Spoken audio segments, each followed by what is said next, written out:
Le Real Madrid a enfin confirmé la nouvelle. Le numéro 10 du Real Madrid qui va remplacer Luka Modric va être monsieur Kylian Mbappé. C'est confirmé, Mbappé va porter le numéro 10, un numéro assez emblématique dans le football en général, même si pour le Real Madrid, c'est pas nécessairement le cas, on va en discuter d'ailleurs, mais on sait qu'il porte ce numéro-là avec l'équipe de France. Il a été capable de faire des trucs historiques avec ce numéro-là en équipe de France. Voyons voir s'il va être capable de le faire avec le Real Madrid. Puis vous savez très bien que moi, Mbappé, même si c'est un joueur que je dirais qu'il m'a fait beaucoup trembler dans le passé en tant que fan de foot, c'est un joueur que je respecte énormément. Dès la finale de la Coupe du Monde 2022, moi, un joueur qui fait un triplé en finale de Coupe du Monde, puis surtout qui passe à ça, de frustrer la Coupe du Monde au meilleur joueur de l'histoire.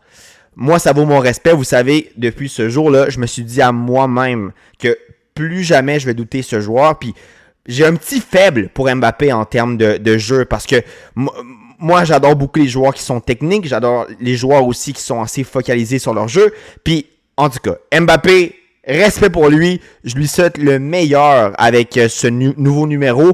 Mis à part quand c'est contre le FC Barcelone. C'est la seule condition. Je souhaite le meilleur à Mbappé, à part quand c'est contre le Barça ou quand c'est contre les intérêts du Barça. Mettons que, je sais pas, le Barça doit absolument gagner tous ses matchs, puis le Real doit perdre tous ses matchs. Ben, tu sais, je veux souhaiter que Mbappé les perde, malheureusement. Bref, maintenant, parlons du contexte du numéro au Real Madrid. Le numéro 10, encore une fois, c'est un numéro qui est totalement historique dans le foot, comme j'ai dit. Mais pour le Real Madrid, c'est pas un si grand numéro en termes de prestige. La plupart des numéros, on va dire, qui ont fait parler dans l'histoire du Real Madrid, c'est les numéros 7. Le numéro 7 de CR7, de Raúl, de Butragueño, par exemple. Il n'y a pas vraiment de grandes légendes. Attention, les joueurs que je vais nommer, c'est des légendes. Mais comparé à d'autres clubs qui ont porté le numéro 10. Modric, c'est une légende, évidemment. Mais, écoute, un milieu de terrain déjà qui porte le 10, c'est bizarre. Je pense que Seedorf aussi avait porté ce numéro 10-là au Real, si je me souviens bien. Ensuite de ça, on a Luis Figo.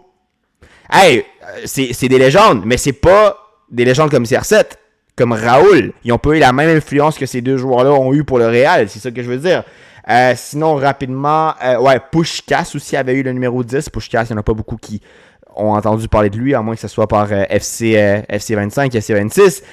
Mais bref, le numéro 7 au Real Madrid n'est pas... en fait, le numéro 7 est un numéro beaucoup plus prestigieux que le 10. Le 10 n'est pas nécessairement le numéro à avoir, mais ça reste que Mbappé avec le 10, esthétiquement, c'est beau. Moi, je sais pas vous, mais dès que j'ai vu Mbappé avec le 9, même le design du maillot, le numéro 9 sur Mbappé, moi, j'ai jamais, on va dire, eu, c'est ça, un appel esthétique envers ce numéro-là. Mbappé avec le numéro 9, ça va mal. C'est comme quand CR7, à sa première saison avec le Real Madrid, avait le numéro 9 en revenant justement de Manchester, qui avait le 7. Moi, j'aimais pas le numéro 9 de CR7. Ni le numéro 9 de Kylian.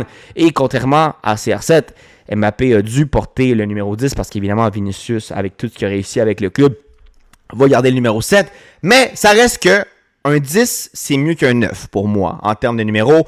Purement esthétiquement, parce qu'en tant que tel, Mbappé, c'est pas un 10. Puis justement, la facette de jeu qui caractérise un numéro 10, qui est justement une facette de création de jeu, Mbappé ne la maîtrise pas. Sans dire qu'il est incapable de créer du jeu, ben, c'est pas sa force principale, évidemment.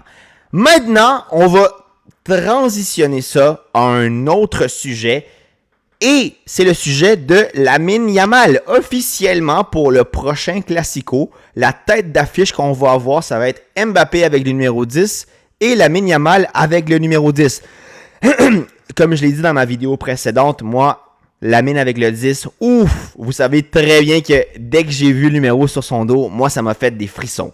À suivre si on va ressortir la même chose avec Mbappé. Mais pour le marketing des Classicos, récemment, les Classicos, je le dis pas seulement à cause que le Barça a gagné plus de Classicos, mais je pense que récemment, les Classicos, pas seulement de cette année, mais on va dire des 2 à 3 dernières années, c'est les classicos qui font beaucoup plus parler que les classicos qu'on avait il y a 4 ou 5 ans, les classicos que Mariano Diaz était le numéro 7, des classicos où les titulaires du Barça c'était Ferran et Ansu Fati.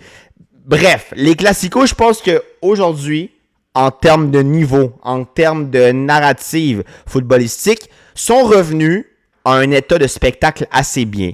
En plus, maintenant, qu'il y a des nouvelles signatures pour le Barça, des nouvelles signatures pour le Real, et surtout que deux protagonistes des deux équipes, discutablement les deux meilleurs joueurs des deux équipes, qui sont Mbappé et Lamine, qu'ils aient le numéro 10, en termes de publicité, de marketing, ça va vendre beaucoup plus de billets dans les classicos. Donc déjà, en tant que fan du Barça, moi, je trouve ça positif, pas seulement du côté économique, marketing, mais bien aussi du contexte que moi, ça me donne beaucoup plus le goût d'allumer ma télévision pour regarder un classico où les deux stars de chaque équipe ont justement maintenant les réflecteurs sur eux, sur leur numéro. Donc ça, c'est assez bien. Puis, en plus de ça, ça me fait réfléchir, qui a le plus de pression en portant ce numéro-là? Lamine ou Kylian?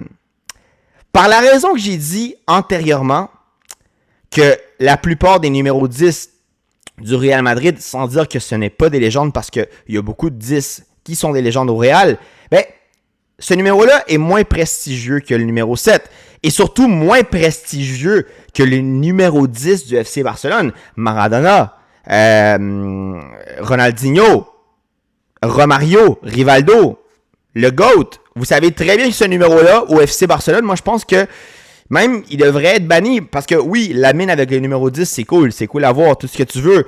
Mais honnêtement, je pense pas que Lamine va réussir à atteindre le statut de Messi. Il va peut-être être un joueur générationnel, espérons-le, mais ça sera jamais une légende comme Messi, je crois. Faut jamais le dire jamais, j'espère qu'il va me prouver le contraire, mais honnêtement, soyons réalistes, je crois que non.